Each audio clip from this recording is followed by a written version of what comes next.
Hello everyone and welcome back. Today I'm going to show you how to make a basic homemade muffin that is extremely moist and tender, and you can customize it however you'd like. And then we're also going to be making a chocolate chip banana nut muffin from that same basic recipe. So these are two that you'll definitely want to stick around and learn how to make because they are so good. We're going to start with 1 cup of white sugar. And if you would like to omit the sugar, you can use your favorite sugar substitute. Today I'm doing 1/2 cup of Swerve granular and 1/2 cup of regular white sugar, basically just trying to cut the sugar levels down some. From there we're going to add 1 stick or 8 tablespoons of melted butter. We're going to add 1 cup of milk, and if you'd like to add a non-dairy milk, you can. From there, we're going to add 2 cups of all-purpose flour. Our next ingredient is going to be 1 teaspoon of salt, and you may be wondering why I'm using canning and pickling salt. It's because when I went to the store, I guess I've been living under a rock, but I started looking at the labels on various salt containers, and holy cow, there's a lot of garbage in salt. So when I picked up the canning and pickling salt, because I do a lot of canning and pickling, it just said salt.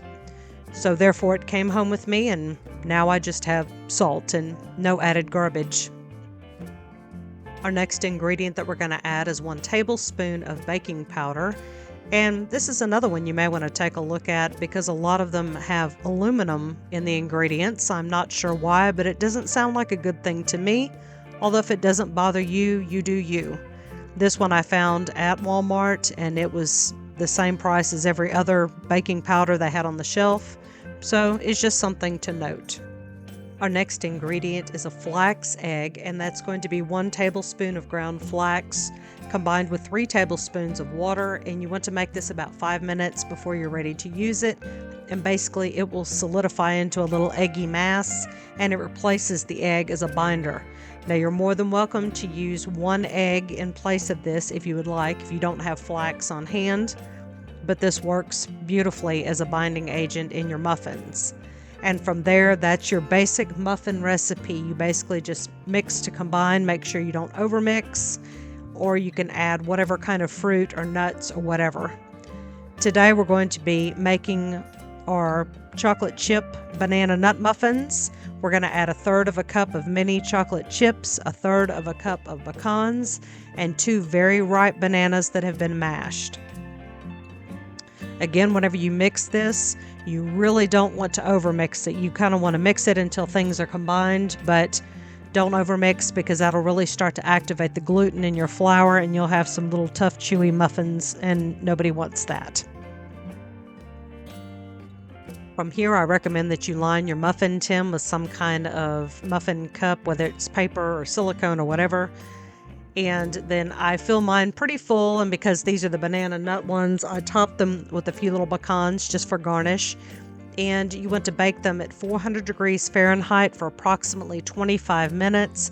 You want to feel the top of them and make sure they kind of spring back. Be sure not to overbake them, but once you kind of tap the top and it springs back, you'll know that they're done.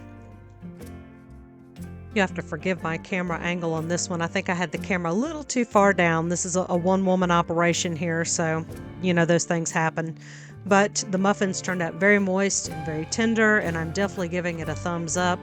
But that's not really a surprise because this is a recipe that I have used for decades, either in commercial kitchens or my own personal kitchen, and it really turns out fabulous. And then you don't have all of the extra added preservatives and things like that you might find in the mixes that you buy in the store. And honestly, you probably have most all of these ingredients in your cabinet to begin with anyway.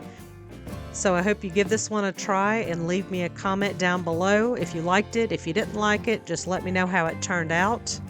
And as always, I appreciate each and every one of you. I thank you for watching, and bye for now.